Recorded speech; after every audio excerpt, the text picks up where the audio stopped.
Good afternoon to all of you in Brazil. Good evening for those in the UK. Welcome to this penultimate panel of Brazil Forum UK 2020. I am Luís Villar, and I am studying a Master in Law and Finance at the University of Oxford. Today, I will be your host in this panel about the penal system and the prisoner system in Brazil. This session is being sponsored by our sponsors, Fundação Radar, Fundação Lema, Idea Big Data, and the law offices PGMBM and Matos Filhos. And also Estadão, who is giving us the opportunity to broadcast this event live and freely. This work is being realized thanks to the voluntary work of the organizing committee. The topic of today is not an easy one, and it actually doesn't have much of the sympathy of the Brazilian population, but it is one of the biggest problems in the country. According to the Supreme Federal Court, the Brazilian prison system is marked by the existence of unconstitutional state of affairs, overcrowding, and insalubrious conditions in the prisons, which are today the cause for proliferation of diseases such as tuberculosis and HIV. And COVID-19 highlights this problem even further. And here in the Brazil Forum, we propose that we have a prison system that is more human. To be part of this conversation, I'd like to invite our guests, Leandro Piquet Carneiro from the University of São Paulo, Maria Tereza Uille, counsellor of the National Council of Justice, Marcelo Godoy, Paula Nunes. To start our debate, I would like to ask Maria Tereza to explain to our public what the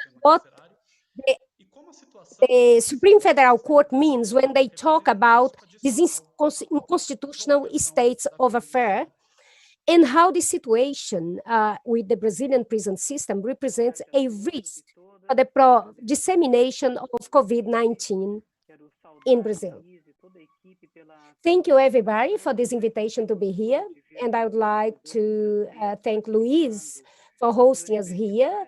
And of course, I am proud of seeing the students from universities in the UK, universities that can contribute to the change of the Brazilian reality profile.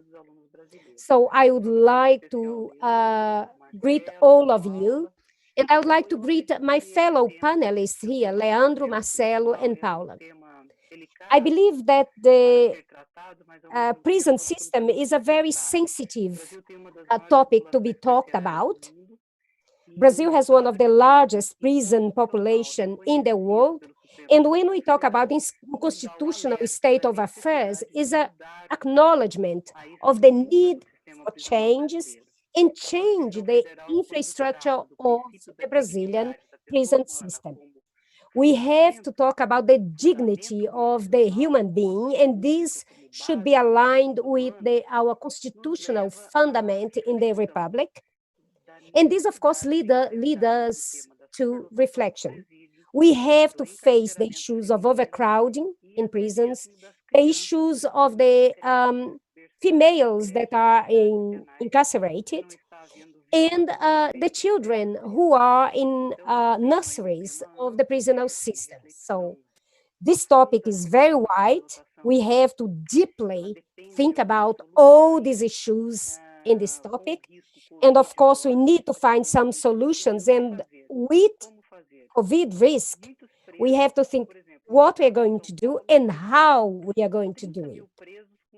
In São Paulo, for example, we have 30,000 prisoners who are in the semi-open regime. So they have the option of going out of the prison, but if they go out, they can come back and contaminate the other detainees.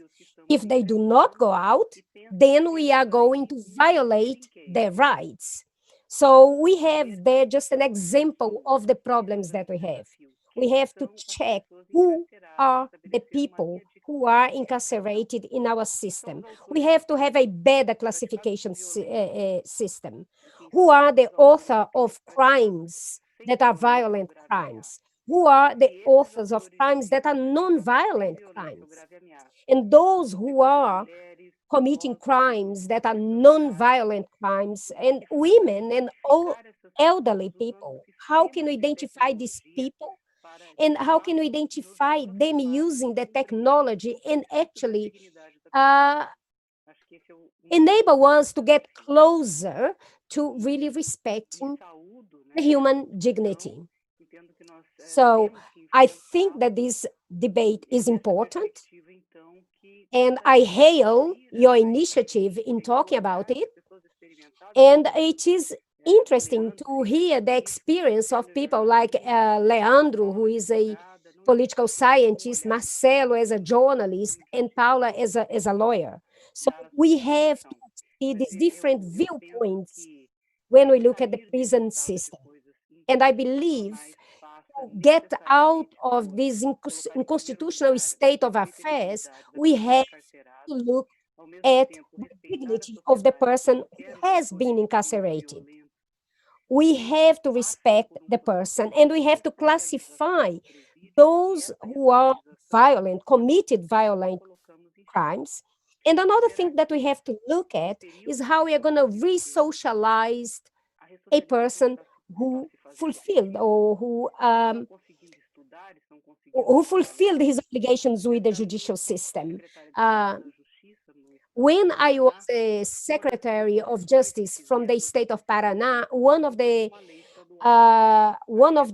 propositions that we did, and it was approved at the state level, and we decided that we could reduce some of the penal convictions, some of the punishments when the prisoners read. So we can give a book to a prisoner or a woman who is in prison, so she or he can improve themselves, and this creates better conditions for when this person leaves the prison. So I believe that providing education during the time that this prisoner is there, how we have to think how costly it is to maintain these prisoners in prison. Can we really afford to maintain people in prison who never committed something that is so serious? It is possible to maintain people there that have just a few grams of marijuana in their pocket and they were arrested for that. Or who are the prisoners that we want in our prisons? Who are these women who are in prison now,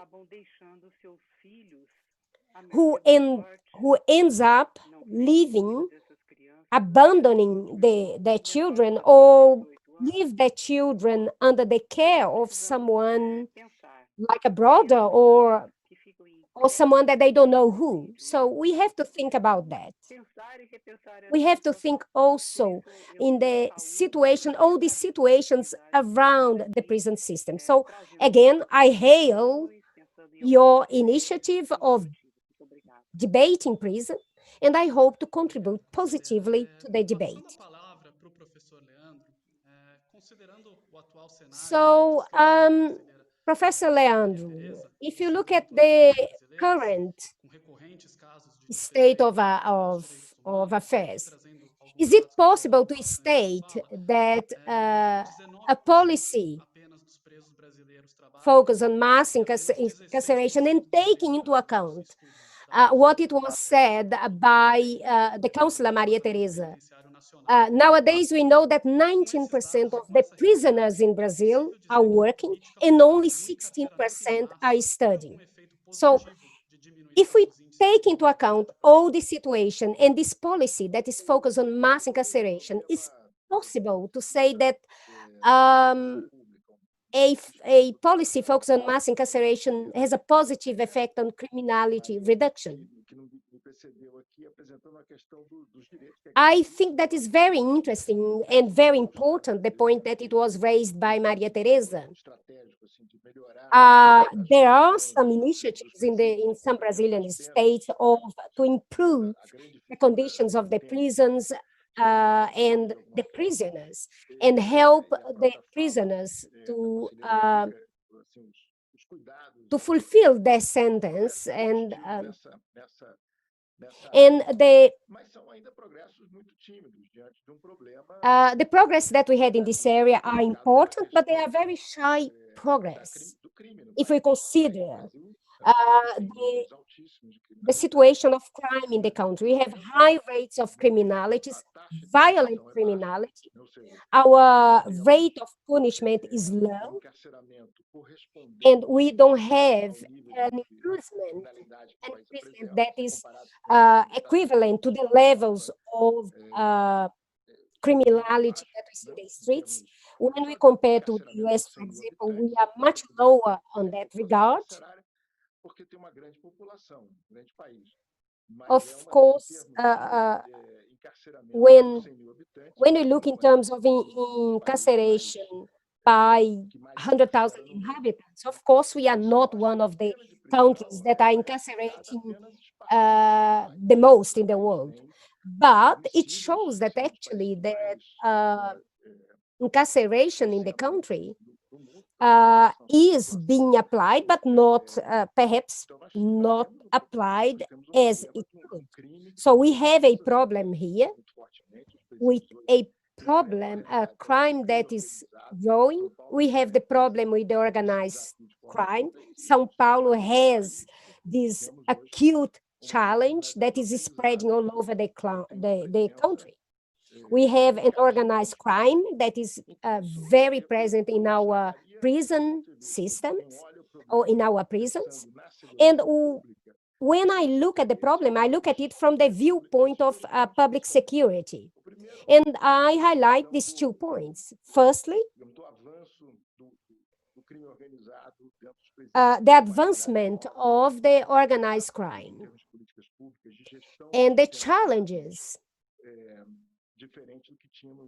that make our prison system quite different from what we had in the 70s and 80s. And secondly, we are talking about a country that is quite violent. Brazil is very violent, and we have to respond to that.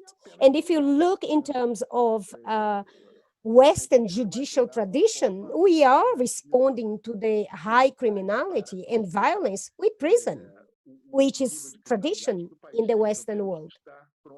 So we have to be ready to face these challenges for some time to come. And we have to improve the situations in the prisons. We have to increase vacancies in prison and everything that can enable a better respect to the detainees' human rights. And I don't think that the prison population in Brazil will decrease anytime soon, because I don't think that the trend on violent crimes in Brazil will reduce. And I'm talking about violent crimes that is not just violent crimes related to drugs. We have homicides in a high level in this country.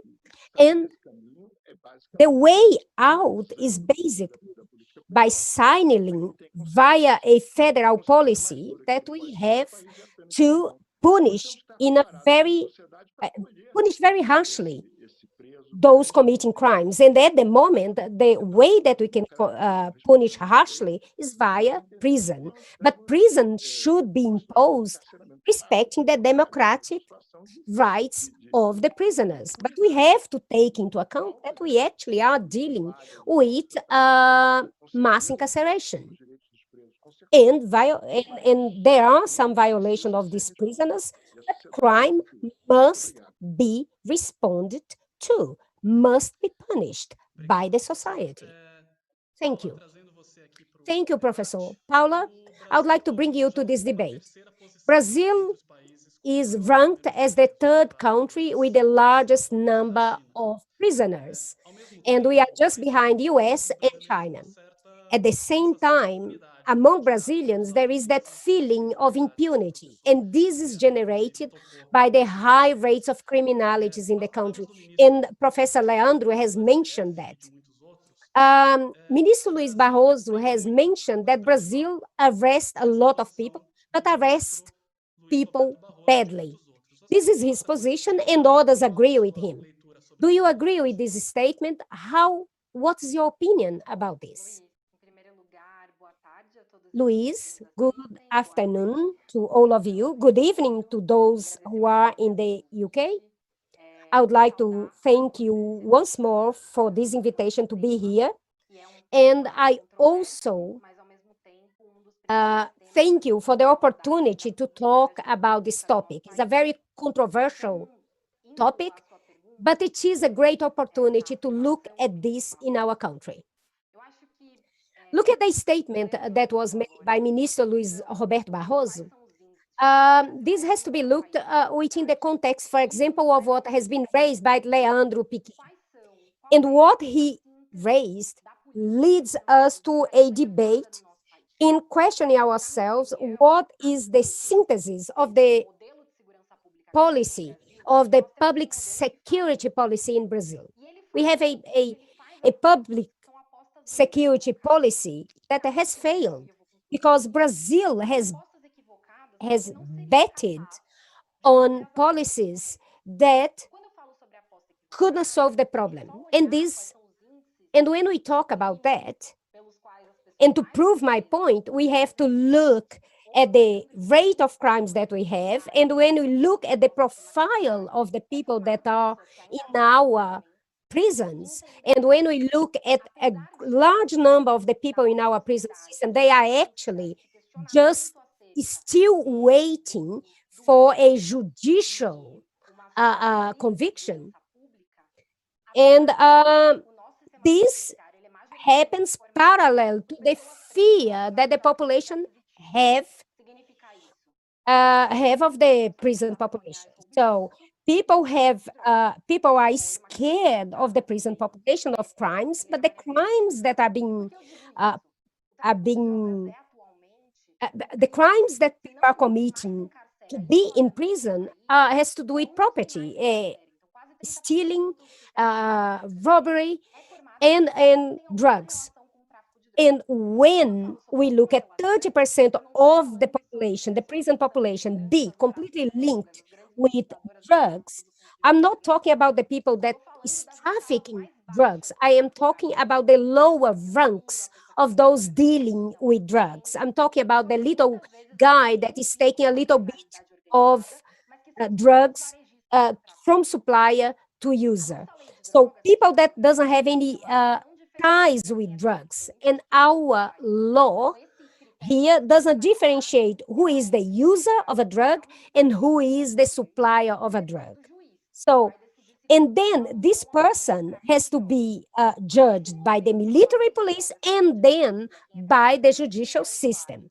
But then if we have a model of law that doesn't differentiate the user from the supplier, and we have a police that is the police that will arrest the person, is not the police investigating, this brings a lot of prisons of people that are arrested when committing the crime.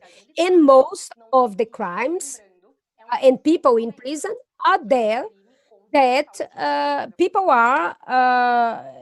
that are in prison are people that just use drugs. So this is not a crime against life. It's crime against health, yes, but not against life. So when we look at the increased number of crimes, the increased number of people that are in prison, in particularly when we talk about women, these are women that are dealing with these lower levels of drug dealing. So I agree with the analysis of Minister Barroso when he talks about the priorities of the prison system or the criminal policy. However, I do not agree with the solutions that he suggests. One of the things that he suggests, for example, is the need of of a of imprisoning people in the second appeal and people that are still in res judicata. So when I think that this perhaps is valid for those that commit a crime against their life. And I believe that the minister, he just believes that we should make the punishment harsher in all cases. But some of these crimes, are they are not being investigated properly. And it is important to understand that the largest clientele of the prison system are the largest victims of homicides. And these victims, they are victims of the armed forces and military police. So these people that are in prisons, they are victims of violence, but they are also the ones that are being incarcerated at the same time. So we have this contradiction. To close this round of questions, will uh, I will listen to Marcelo about the current policies of the government. Like last year, it was approved a legislation amendment that it was called the anti-crime package. Is it possible to see any hallmark of the Jair Bolsonaro government in terms of public security and in terms of the prison system? So in a general way, what is the current policy of this government in these two areas? From what we have seen from the government from Brasilia is very discoordinated actions. And I think that the big action in this area is not even with the anti-crime package. I think that the latest action in this area came still from Temer government. Unfortunately, in Brazil, each government that takes that starts their mandate, they face the same challenge in promoting changes in this area. And this explains the inefficiency of the system. So the criminal system in Brazil and the prison system have these challenges. And when we talk about efficiencies versus inefficiencies,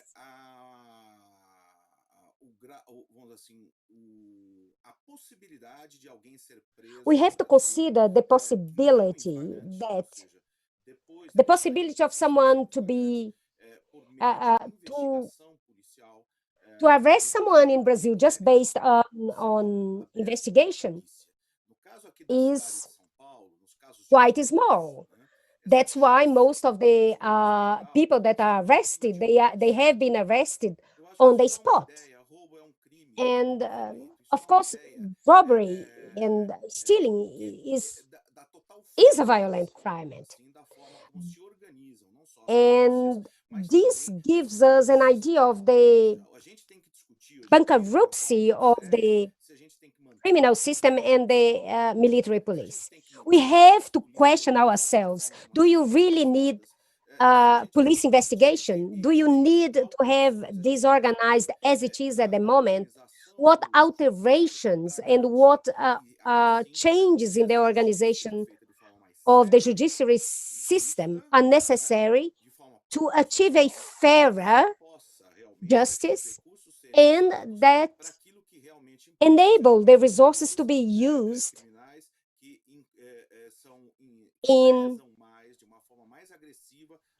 the criminal situations that are harming the society the most, not only in terms of violent crimes and also the actions coming from the organized crime. Many of these organizations, they do not use weapons, but they are very harmful to the society. If you look, for example, the situation of the hackers, they can bring down the system of the health system or the banking system, and this is an example. In a situation of a pandemic like that, this could be a big risk. And we are seeing these issues being looked at in France, Italy. We can see the organized crime taking over resources from the public service or from the third sector. This is something that is done without violence. So I believe that actually all the actions that come from organized crime should be taken seriously. And all this debate is important. And of course, all these ideas, all the statement that is said by Barroso is important when he say we are arresting a lot, but we are arresting badly. And yeah, this is important. We have, I think that when he says something like that is perhaps we should stop arresting people that are just robbing an egg from the grocery instead, and should focus in arresting those that deserve to be arrested. So here in São Paulo, we have a reduction of uh,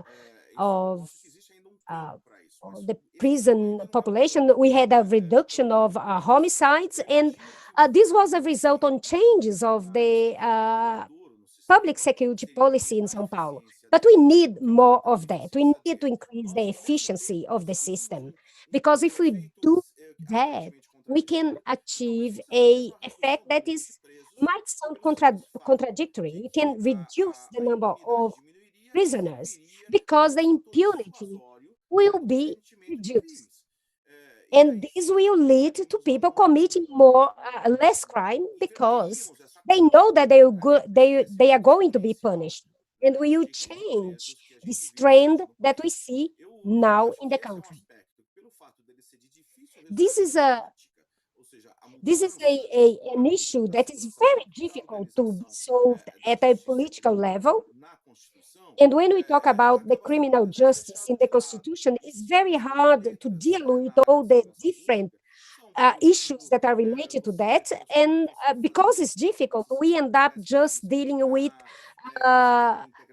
little bits of it. And we have and we end up in a situation where we have the military police not talking to the civil police. And to achieve the changes, we have to change from the top.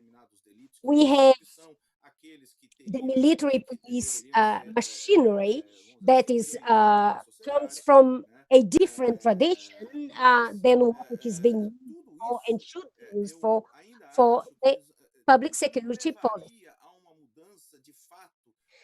Despite all of that, I think that all these different things that have been tried, none of them will provide the effect that we need, which will be achieved only with a reform. We have to have we cannot, we have to apply punishment that are heavier than we are applying. I don't believe that we have to have a weakening of the punishment. We need to have punishment that produces long-term and efficacious results. And I think that that's what we need. We need a reform on the judicial system, and we need to have a reform on the machinery used by the military police in the country. I don't think that actually the solution is just to be here debating if a prisoner should be there 30 or 40 years. If someone is already in the prisoner system in Brazil, knows that the difference between 30 and 40 years is nothing for someone that is already there. These 30 years or 40 years, we will end up with the life of that person. It is silly to be debating the severity of punishment. This is like debating perfume when actually we need to debate a reform of the judicial system and the machinery of the military police. I think that that's how we should debate this. Marcelo, thank you. Let's talk about the second round of questions. Leandro, I would like to ask you, in Brazil, now we have a rate of 31.6 deaths for every 100,000 inhabitants. This is one of the highest in the. At the same time, for every 100 violent deaths in Brazil, at least 10 are committed by the police. So how do you see that? This is very serious. We have to be very conscious of this problem. And the violence, the police violence, We've got reflects different different problems. But the first thing we should do is the respect for the lack of control. The police works in a disorganized way. The majority of Brazilian states, these rates of crimes, of homicides made by the military police, it reflects a lack of control, lack of training, and lack of procedures and operations on the streets, corruption. This is very important to remember. One of the main indicators is always violence. If you have a police that doesn't respect the hierarchy and is in control, it's going to become a violent police. And this is a very important data. You have to look at this data not as a caricature of the debate. And the national debate went around in the evidence that the police has this murder instinct, and it's something that is naturally violent. I don't think that's the case. I think the problem is much more the right mechanisms to, and I believe a lot in the control mechanisms, and I think this is very important to control this problem. And I think there are many other problems, and you have to understand this number in a different way. Crimes that are done by the police is one of the problems that I think is very important, is what happens more in São Paulo. And I think the military police in São Paulo has these numbers because is a police corrupt, but is not, is actually quite good for to the country and for the whole South America region. And I believe the problem here is inadequate procedures.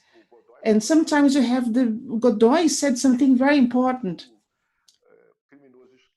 If the criminal is in flagrant caught, he escapes from investigation. He's never going to be investigated. So the idea to respond to this is notable in the state of São Paulo. So the criminal knows that if he escaped the police, he's going to be impugned.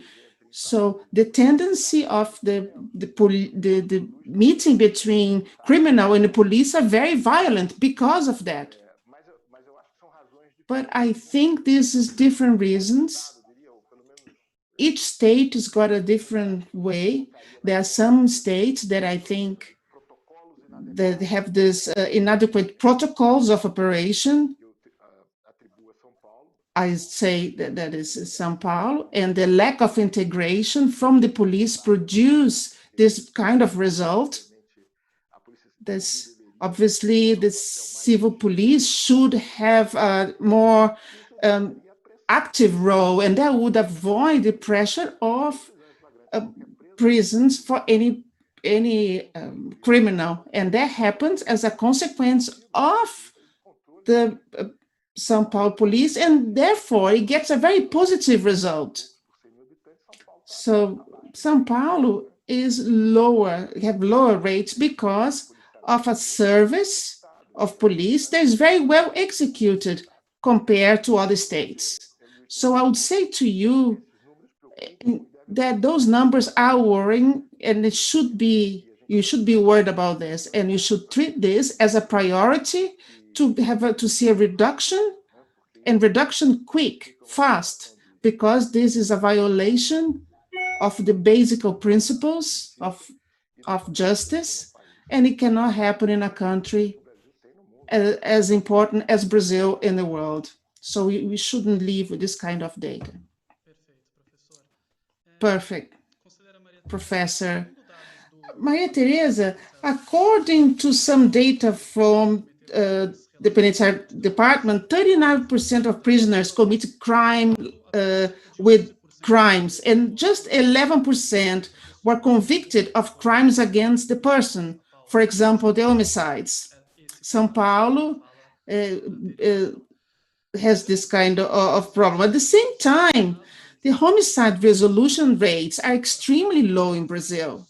I'm going to give you two examples. Only 12% of homicides in Rio are solved. In Pará, the number is only 4%. In your evaluation, our approach is correct? Do you think the country shouldn't invest a bit more in time and resources with crimes against life? The interpreter can't hear the speaker.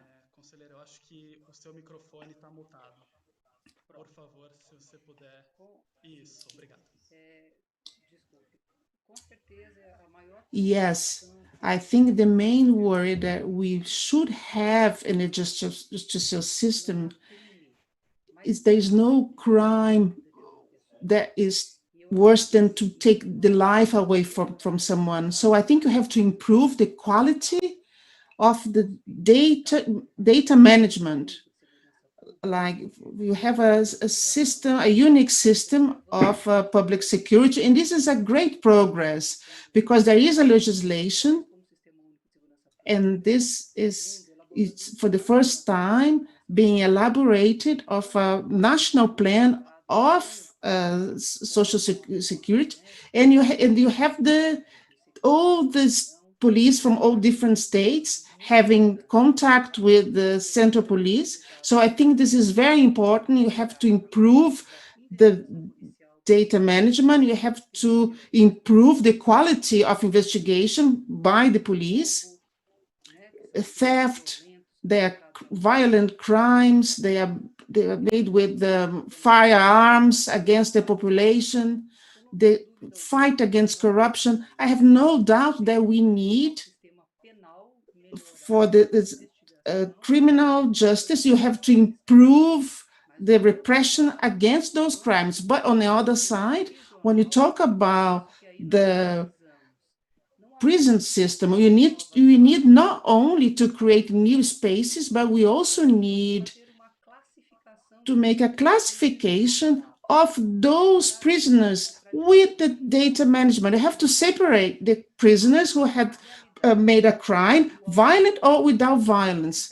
With the increased numbers of the population in prisons, the women's is growing much more, the number of women.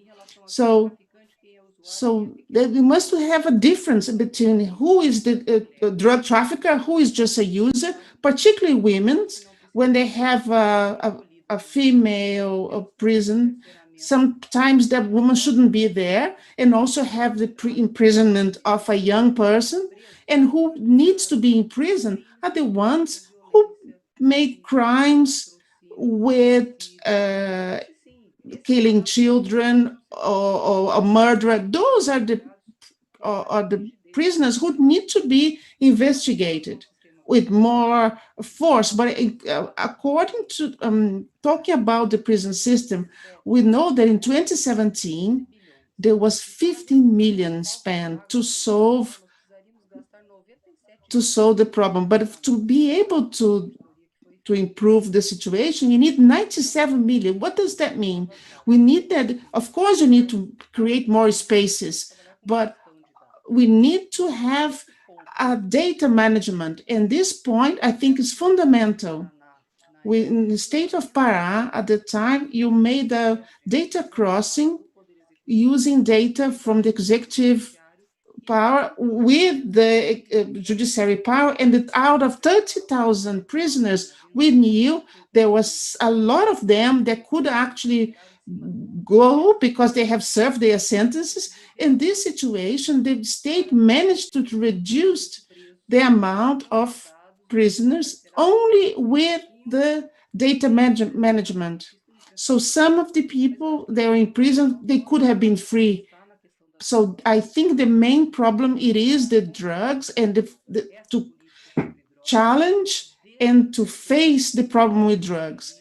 Take away from prison women, they are there with just a small amount of drugs, and maybe they just did an offense once. So this is a humanitarian look that needs to have the attention of the justice. And Paula mentioned that, and I think needs to be seen together with the data management and cross data management.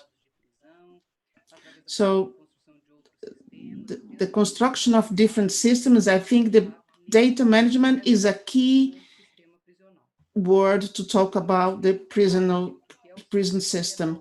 So what is the criminal justice? So we have to talk about the fight against corruption, fight against criminal organization, and also look in a way more humane to the people, to separate people who did a very serious crime or the ones who did something that wasn't so serious. Thank you very much, Counselor. Paula, the movement Black Lives Matter let the world see a very old fight from human rights activists. Some are the race that should be related to the topic of this panel. In Brazil, the majority of prisoners are black or brown, and 34% are white. So look at from your point of view, what explains this kind of number, and how can you change this reality? Well, I think it's very important to understand the idea of criminology historically is being constructed with basis of racist criteria. This is the first initial point.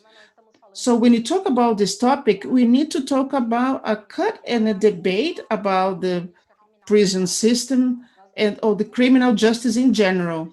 We talk about a system that appeared with racism. So we talk about Bruno Broso, who is the father of criminology in Italy.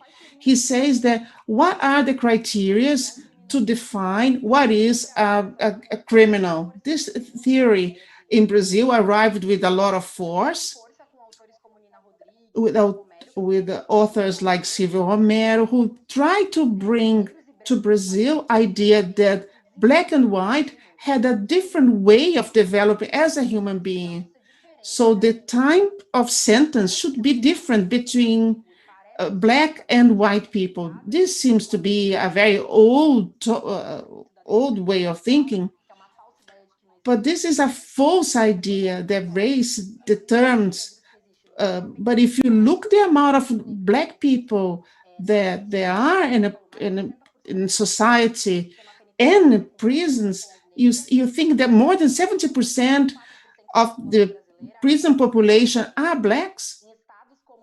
So in states like Rio Grande do Sul, there's not many black people than São Paulo and Bahia.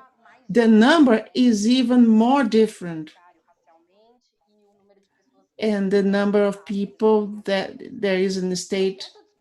So I think this discussion is very important, just to understand where it comes from.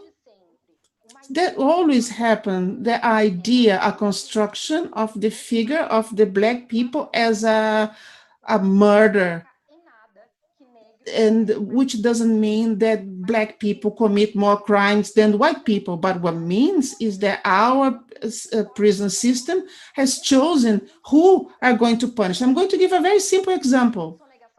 The crime of tax evasion. The crime of tax evasion, is built this way. Someone who makes tax evasion and decides to pay the value of the money that has been stolen, it has at that moment, it doesn't have to stay in prison. So if someone steals a mobile phone and regrets it and wants to give back the mobile phone, the law doesn't see this hypothesis. And the law doesn't see this. So the first thing is that our legal criteria to define the difference between this kind of criminals has as a result where we talk about a selective of the criminal justice. We have to choose between who is going to prison and who isn't. The story of the petty criminal, the drug dealer, and also to put someone in prison because of murder. So the greatest victim of the murder in Brazil. So what I think is very important to say that only during the pandemic, the police killed one person every 6 hours in our state. So we know that every 23 minutes, a young Black person is murdered in Brazil. But unfortunately, with all of us who are activists in this area, unfortunately, we know that by heart. But this idea is very important to understand what's the scenery of this problem. The Black Lives Movement in the US and in Sao Paulo for many years have tried to show this, what is this reality? But the most important thing is only possible when we understand basically what the structure of all this is: racism in many different ways.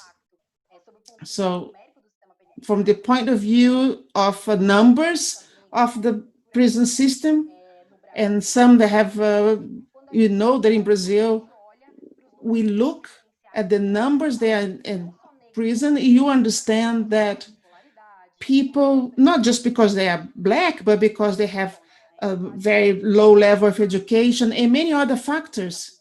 So we have to turn around this game, and just that is going to be possible when you realize that racism is at the center of this discussion. Thank you, Paula, for your answer. And to give me 2 links for the next question to Marcelo. And that explains how we arrived to this state and cases of police violence. Marcelo, you're an author of a book of DOI-COD, a well-known torture center, and you also had a report of a Rota 66, which is a very emblematic case of São Paulo in the 70s. So I'm just taking this research. Which influence do you think that the military dictatorship left in the Brazilian police today?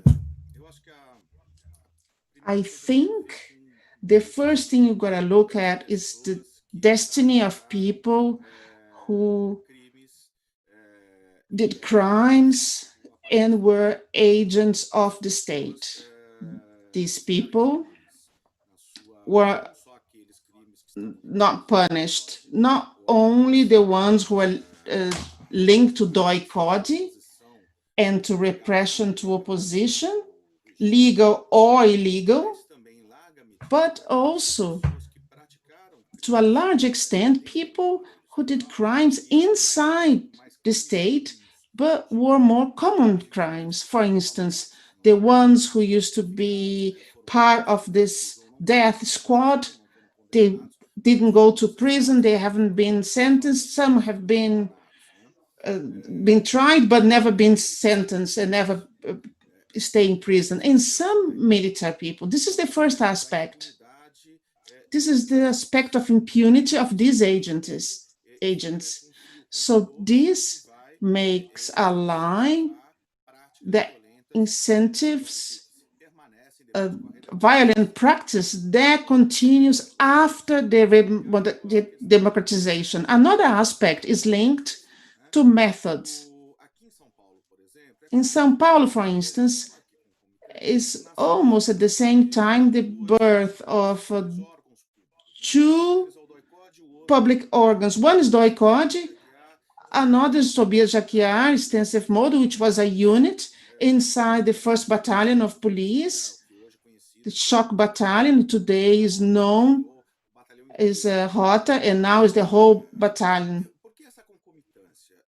Why this happening? It happens because in 1969, 1970, and there has some interesting aspects. One of them, they would transform, and a very strong symbol of the battalion is the death of Alberto Mendes Jr.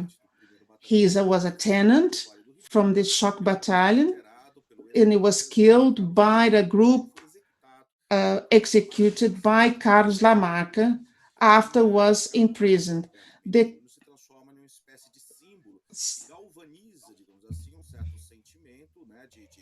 And he becomes this symbol that brings up this feeling in the military police, and he is recalled by all in a very similar manner of what we have at the armed forces and the recalling of the revolution in 1935 in Rio de Janeiro. Mendes Jr. was part of the first intensive police that is called the shock battalion. The shock battalion is what nowadays is the Rota police. The intent to explain this is just the intensive police presence in São Paulo that works with armed force, you know.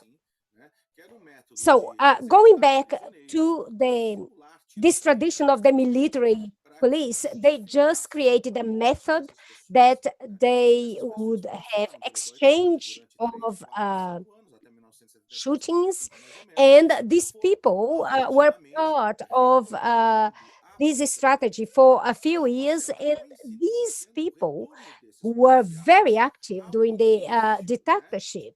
They were distanced from the government, but now they started to coming back, and this type of practice became a strategy in policing the streets of São Paulo. This is a deviation of the strategy, of how the strategy was created.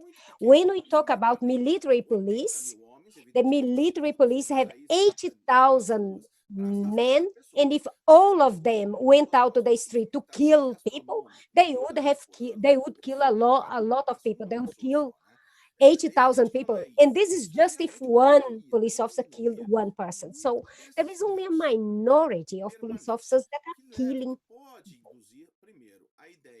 And it's important to highlight that, because it's important to understand that there is a minority group that the command is failing to control such a group and combat this type of action in the military police. I am a firm believer on the actions of the command, the commander of that police force. And this failure is allied to a culture that is still persists within the military police. So it's going from police officer to police officer. If this police officer, a new police officer that enter a police force, that see that happening, they are slowly embroiled in the same sort of behavior. So these methods, which were used when we had the boycott in São Paulo during the dictatorship of Brazil. And you know, every time that I talk about that, people just say, "Oh, you are talking about Ulster Coronel or Ulster Monday again." And this is not the case. I am talking about this that happened at the boycott in São Paulo because this was a method that it was used to cover crimes that were being committed by the military police at that point. So when we look at some data on the boycott of São Paulo during the dictatorship, 70% of the staff who worked at the Doi Cordi were the military police. So you have to make that connection. And these people that were working there, they left the Doi Cordi and the dictatorship, they take that to the police forces. Those strategies that they learned. And the permanence of such a strategy creates a tradition or a behavior to the police in the state of Sao Paulo that they actually cannot, they could not eradicate that so far. So uh, I believe I believe that this is not such a simple matter. And I'm going to stop here, says Marcelo Godoy. No, Marcelo, please go ahead, says Luís Villar. He just say, well, this is not simple, but then it's needed to analyze that. Marcelo, I'm really sorry for interrupting you. I know this was a complex question, and we needed a lot more time to have a full explanation. Now we have our final round of questions, and I would like to ask you, panelists, I would like to ask you, what can we think about the future when we talk about the criminal system and the prisonal system in Brazil? Our topic of the forum this year is what's next in Brazil. So I will start with you, Professor Leandro. I would like to take into account your experience and the experience in other countries. When we look at the other countries and when we look at the situation of privatization of the public prisons, do you think that this could be a potential solution for the problem that we have now? I don't think that is a solution, says Professor Leandro. I believe, he continues, that this could be part of the solution. We need to accommodate the prisoners with dignity, and at the moment we are not doing that in Brazil. We have a terrible situation like the one that happened last year, where some of the prison units were houses that were rented.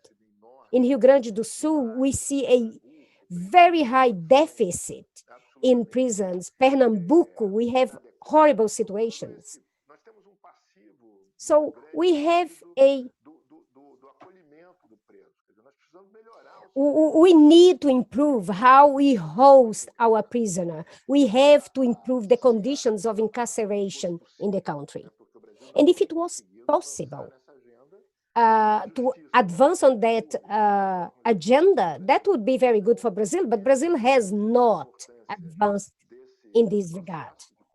So this is important for the process. We need the idea of building up prisons in a partnership, public-private. Here in Brazil, that has not been possible because we cannot make viable the contracts of the private companies with the government. One thing that is interesting in Brazil is the fact that the contact with the prisoner is enabled only by a state agent. We don't have a private security agent who manages the prisoner in Brazil is the state agent. And the private organization, they will enter in this service just to provide the hosting and providing food and providing perhaps bed clothing and all that sort of thing. So all the other ancillary equipment that needs to maintain that prisoner there. And I believe that in Brazil, we have to face that. And the partnership with the private initiative can help. But Brazil has failed in a very accentuated manner in that regard. And Brazil doesn't attract investors in this area, and this is fact. Brazil doesn't have a business environment that can attract investors in this sector. And when I see all this debate, if we could have this partnership with the private initiative as a solution, I think that the deficit that we have in the prison system is so high that we should consider all solutions. I like the comments made by the councillor Maria Tereza, because we have to provide a differentiating service. And we have to separate, classify these people that are there. We have to have data that manages this system. You know, the people that are there just for a short while, people that who has not committed a serious crime. And that will help us manage the vacancies in prison. And of course, manage violence as a result. This is important, but this is something that we have not achieved yet. Paula, I will give you a difficult task. I will ask you to comment very briefly if you agree with the position exposed by Professor Leandro. And I would like to ask you another question.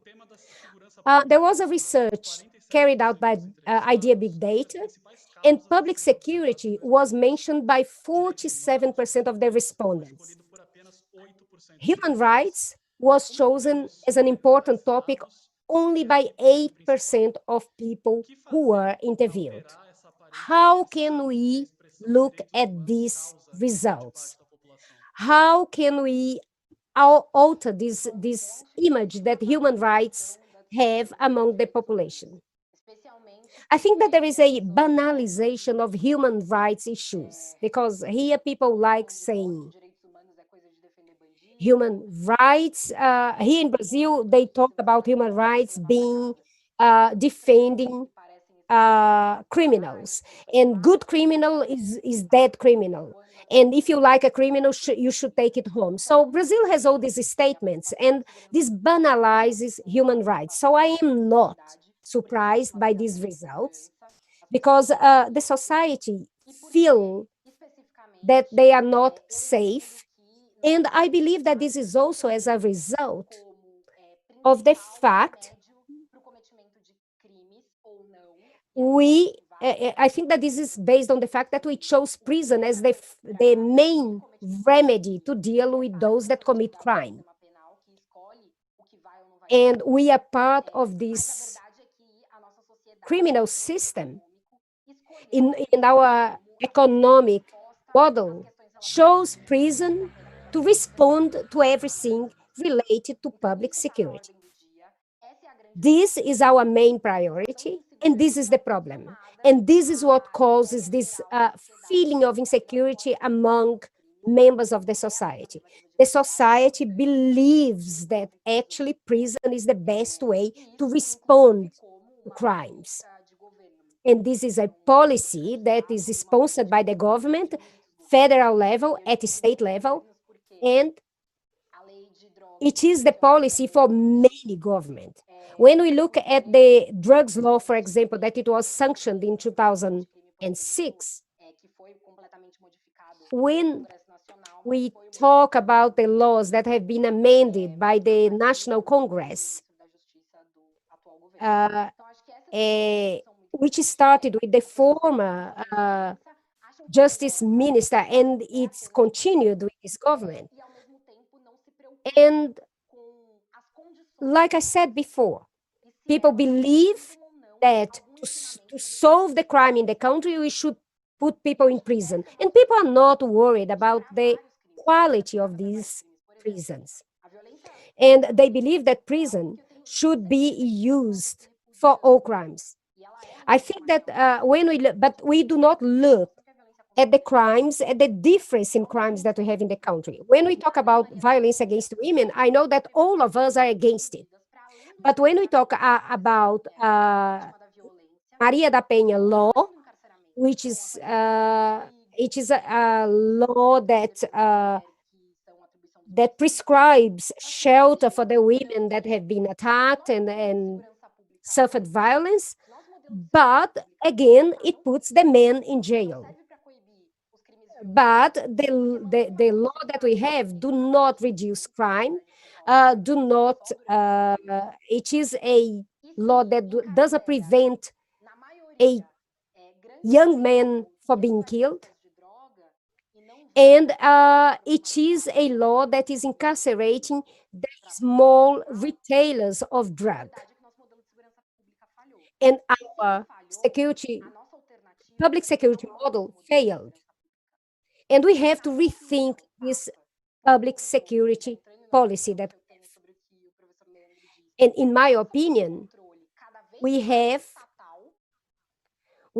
to rethink our public security policy. And this, nowadays, we have a public policy that has to be, have to have less state control. And I believe that we have to do, and we have to have an analogy. So we have to think about a relative of ours who says that they have very severe disease, very serious disease. And then the doctor say, well, your relative should take this medication. It's a medication that doesn't work for his condition. It's not a good medication for his condition, but everybody is using that medication. However, there are new medications that could work, and we just choose to get the old medication because everybody is using the old medication. I believe that public security is not an easy task, but reforming public security is needed. Even though reform is not an easy task, or dealing with public security is not an easy task.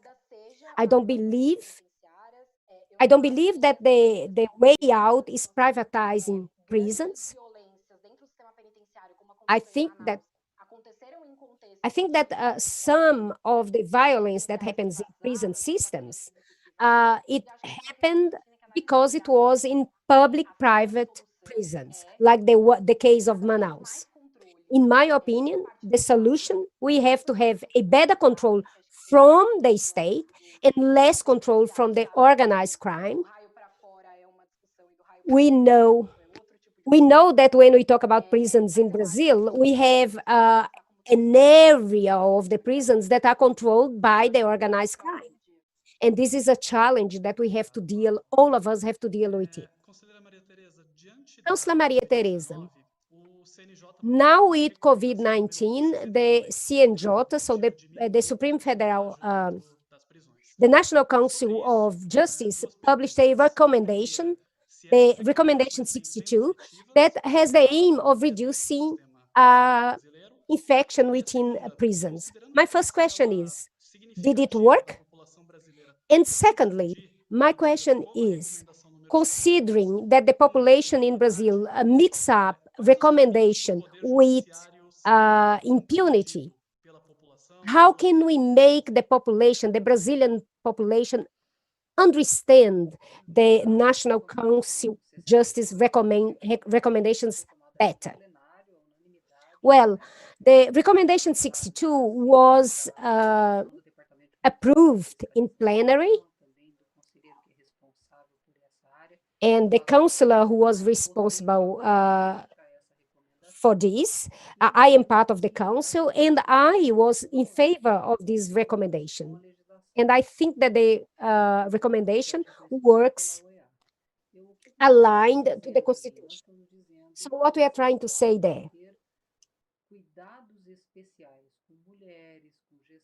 We are saying that we have to be more careful with people who are ill, women who are pregnant, elderly, and we need to give visibility to these people, and we have to look at them in a different way in this context of pandemic.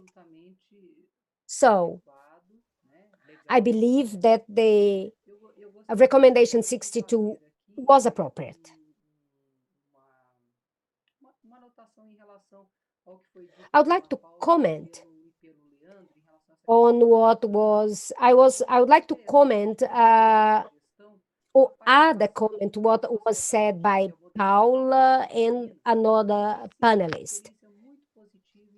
So I believe that actually, when we look at some of the pacts and some of the partnership of the private initiative, they have provided, They are providing good, positive response. And in our constitution, it says we have to respect values. We have to have values, and the values that we are using as our to guide us is a clear classification of those who are incarcerated and of those who need to be incarcerated, or those who have a prison mandate but are not in prison at the moment. We need to arrest these people, and we need also to make an effort to classify those who have not committed serious crimes. We have several alternatives for that.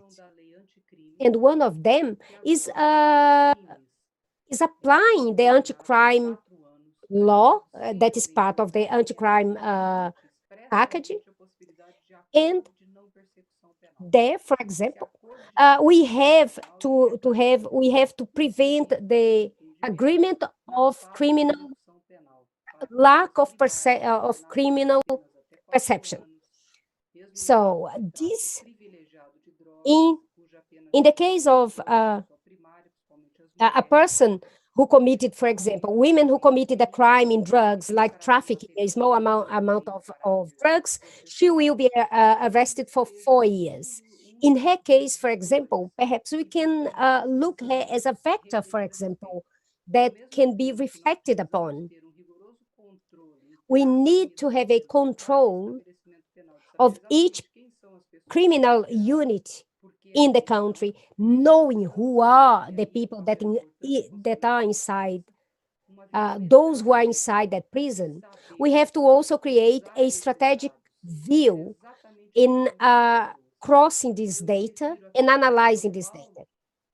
I would like to use as a reference the situation of São Paulo, because in São Paulo I received a demand. It was a very interesting demand, a request.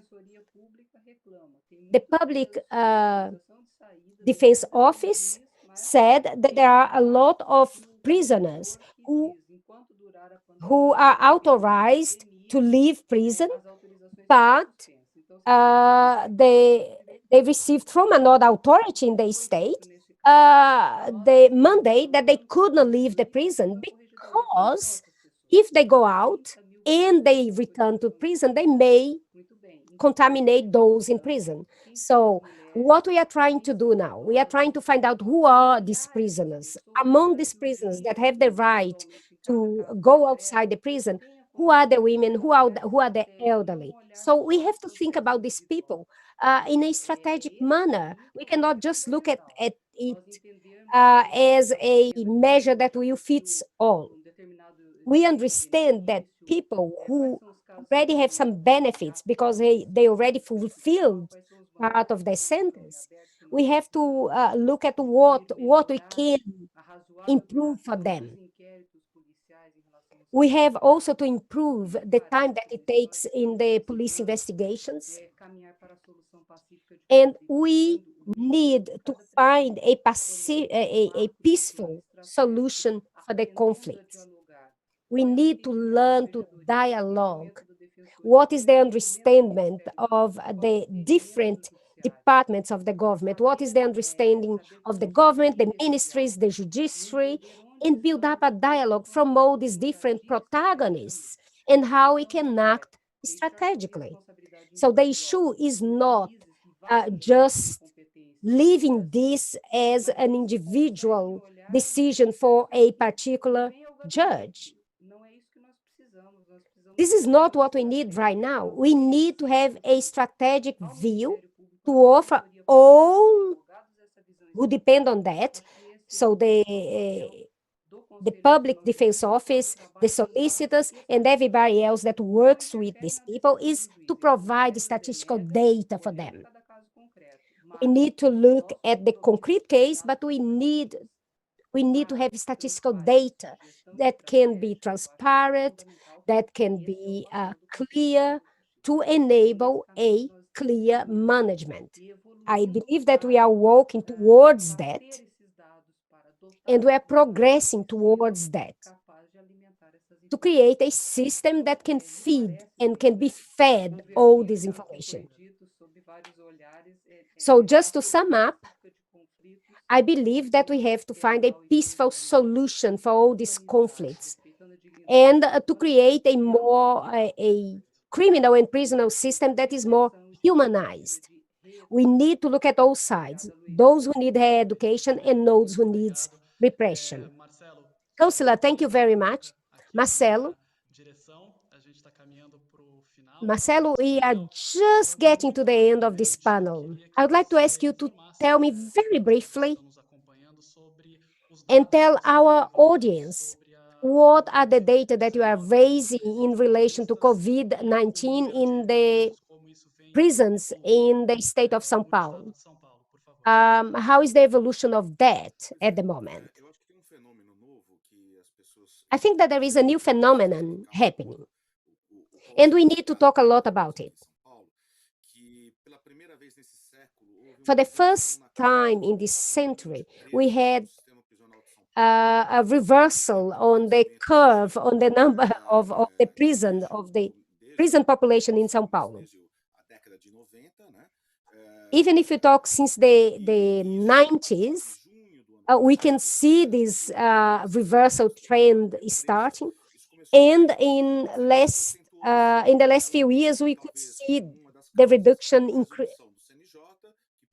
increasing. And one of the causes for this reduction is because of the decision of the National Council of Justice, some of the decisions that they took in relation to some of these prisoners. In São Paulo, we had 221,000 prisons, and this year we have less than 220. So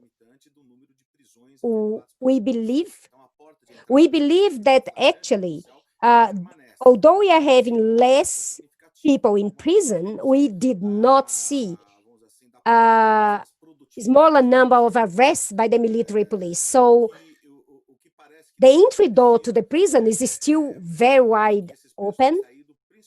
And it seems that the prisoners are leaving prisons based on judiciary proceedings, and it could be actually that some of these prisons, these prisoners were there just because they were fulfilling preventive custody. But the important thing that we have to take into account is, independent of the factor that led to this reduction, now we have a reduction on the number of prisoners in the state of São Paulo. And people were talking with the pandemic, they were expecting a very big tragedy, but this tragedy did not happen. We had 15 deaths, but we have a universe of over 200,000 prisoners. So we can see that actually the people that are working in the prisons are being affected more harshly by the pandemic than the prison population. So we have 35,000 staff working in the prison that are being affected by COVID in a stronger way than the 220,000 prisons. So when we also notice that actually COVID has not hit all prisons, only a few units of the state. And we see a very high level of testing happening in the prisons in Brazil. And perhaps there is something that could be explained by the health agents. We have the quick testing happening in São Paulo. The quick test indicated that there were 800 800 prisoners infected with COVID. But when we do the PCR test, we have just over 8 prisoners. So there is a very big disparity between the tests, the fast test for COVID and the PCR test. So some are saying that actually letting some of the prisoners leave prison was a very good control of the potential of the infection, COVID in prisons. So the state of São Paulo is trying to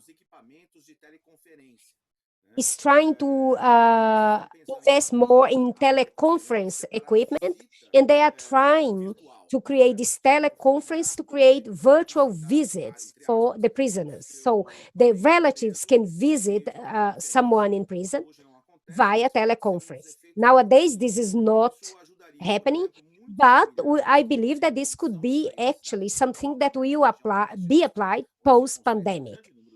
So when we look at the west of São Paulo, where there are most of the prison units, this will enable people that don't live in this area to visit their relatives in the prison system in São Paulo. Thank you, Marcelo. Unfortunately, our session is getting to the end. And before I finish, I would like to remind all that at the end of each panel, we are presenting a fundraising campaign that represents these extraordinary times that we are living. Casa de Zezinho is a non-profit organization founded in 1994 in the region of Capão Redondo in São Paulo. This organization attends 1,000 children and youngsters from 6 to 21 years old, and more than 23,000 people has received services from Casa do Zezinho. Now, during the pandemic, the organization provided basic food for over 9,000 families, but they face a lot of challenges. If you can, and if you want, please check Brazil for UK in our social media, like Facebook, Twitter, Instagram, LinkedIn, to know more about this campaign. I would like to thank all my guests for their contributions. Thank you, Leandro, Marcelo, Maria Tereza, and Paulo. Thank you for building up with us this dialogue about a topic that is so important for all of us. I would like also to thank our volunteers, in particular, Gabriela Saad, Lia Pessoa, Lígia Monerhan, Ana Carolina, Gabriela Saad, who helped to build up this panel. I would like to thank Studio 42 for the production, Across for the interpreting in English, Mais Diferenças for the interpreting in sign language, and Estadão for the broadcasting, and you who are watching us. You can watch this debate again, this video again in our social media. We are going to be back on 10th of July, Friday, and we are going to have a special interview with Luís Roberto Barroso, who is the Minister of the Supreme Federal Court. So I see you on Friday. Thank you.